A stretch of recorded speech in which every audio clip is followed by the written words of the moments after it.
திருவண்ணாமலை மாவட்டம் போளூர் அருகே 12ஆம் வகுப்பு மாணவியை வீட்டிற்கு அழைத்த ஆசிரியரை ரத்தம் சிந்தும் அளவிற்கு இளைஞர்கள் தாக்கிய சம்பவம் பரபரப்பை ஏற்படுத்தியுள்ளது. தன்னை விட்டுவிடுங்கள் என்று ஆசிரியர் மண்டியிட்டு மன்றாடியதன் பின்னணி என்ன?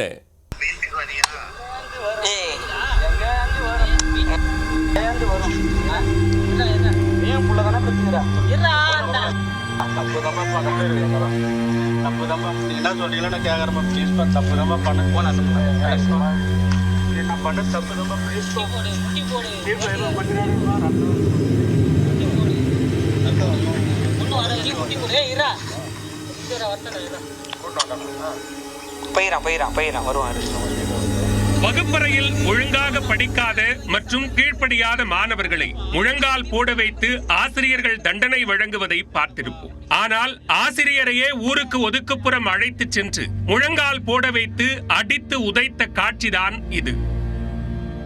அடிக்கூடாதுன்னுதான் இப்ப வெளியே வரும். ஸ்கூல்ல மரியாதை கட்டுருன்ட்டுதான்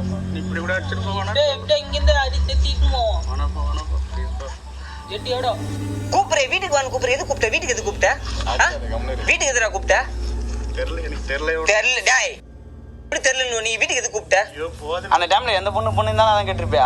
மாணவர்களை நல்வழிப்படுத்த வேண்டிய ஆசிரியர் மண்டியிடும் நிலைக்கு சென்றது ஏன்? நடந்தது என்ன? திருவண்ணாமலை மாவட்டம் சேத்துப்பட்டு அருகே பழம்பேட்டையில் அரசு மேல்நிலைப் பள்ளி இயங்கி வருகிறது. இங்கு 42 வயதான தன்னகரசு என்பவர் வேதியியல் ஆசிரியராக பணியாற்றி வந்தார். பெற்றோர் ஆசிரியர் கழகத்தின் மூலம் நியமிக்கப்பட்டு 20 ஆண்டுகளாக தற்காலிக ஆசிரியராக பணியாற்றி வந்துள்ளார். அந்த பள்ளியில் பயிலும் 12ஆம் வகுப்பு மாணவி ஒருவர் அடிக்கடி பள்ளிக்கு வராமல் விடுப்பு எடுத்துள்ளார். இதனால் அவரை பள்ளியில் இருந்து விடுவிக்க டிசி கொடுக்கும் நிலைக்கு தள்ளப்பட்டதாக கூறப்படுகிறது. மாணவியும் டிசி பெறும் முடிவுக்கு வந்துள்ளார். இந்த சூழலில் கடந்த 10ஆம் தேதி வேதியியல் ஆசிரியர் தன்னகரசு அந்த மாணவியை செல்போனில் தொடர்பு கொண்டுள்ளார். அப்போது மாணவி தனக்கு உடல்நிலை சரியில்லை என்று கூறியுள்ளார். இருந்தபோதும் தனது வீட்டுக்கு வரியா என தொடர்ந்து அழுத்தம் கொடுத்ததாக குற்றம் சாட்டப்பட்டுள்ளது. மேலும் நான் தான் டிசி வாங்க போறேனே, அப்புறம் எதுக்கு வரணும் என்று மாணவி கேட்டுள்ளார். இந்த செல்போன் உரையாடலை தொடர்ந்து கடந்த 12ஆம் தேதி சம்பந்தப்பட்ட ஆசிரியரை ஒரு கும்பல் கண்மூடித்தனமாக தாக்கியுள்ளது. ஊருக்கு ஒதுக்குப்புறமாக அழைத்து சென்ற அந்த கும்பல் ஆசிரியர் தன்னகரசை முழங்கால் போட வைத்து முகத்தில் தாக்கியுள்ளது. ரத்தம் வடிய வடிய தாக்கியதுடன் மாணவியை ஏன் உனது வீட்டிற்கு அழைத்தாய் என கேள்வி கேட்டு ஒவ்வொருவராக தொடர்ந்து கன்னத்தில் அறைந்துள்ளனர். சம்பவத்தன்று தான் மது போதையில் இருந்ததால் என்ன நடந்தது என்று தனக்கு தெரியவில்லை என அந்த ஆசிரியர் கூறியுள்ளார்.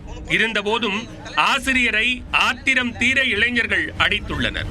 டெம்பரவரி வாத்தியாராக இருக்கும் போதே நீ இவ்வளவு சேட்டை செய்தாய் என்றால் பெர்மனன்ட் வாத்தியாராக இருந்தால் என்னவெல்லாம் செய்வாய் என்று கூறி தலையில் தட்டியுள்ளனர். வாமா வீட்டுக்கு வாமா, வீட்டுக்கு வாமான்னு எதுக்கு பேசலாம்? வீட்டுக்கு இல்லைன்னா டிசி தரீங்களா? நீங்க என்ன கவர்மெண்ட் வாத்தியாரா? கவர்மெண்ட் வாத்தியாரா நீ?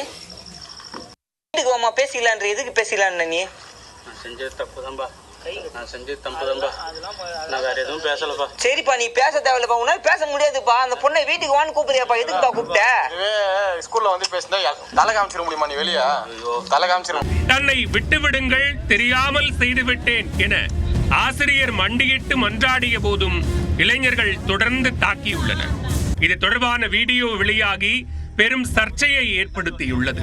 இது குறித்து சேத்துப்பட்டு போலீசார் விசாரணை மேற்கொண்டனர். விசாரணையில் ஆசிரியரை தாக்கியது 12ஆம் வகுப்பு மாணவியின் அண்ணன் சதீஷ் மற்றும் அவரது நண்பர்கள் கோகுல், மனோஜ், செல்வராஜ், சந்துரு உட்பட 6 பேர் கொண்ட கும்பல் என்பது தெரிய வந்தது.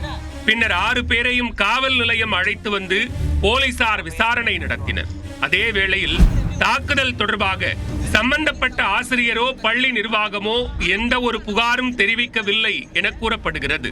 இருந்தபோதும் சிக்கலில் சிக்கிய வேதியியல் ஆசிரியர் தன்னகரசுவை பணியில் இருந்து நீக்க பள்ளி நிர்வாகம் முடிவு செய்துள்ளதாக தகவல் வெளியாகியுள்ளது.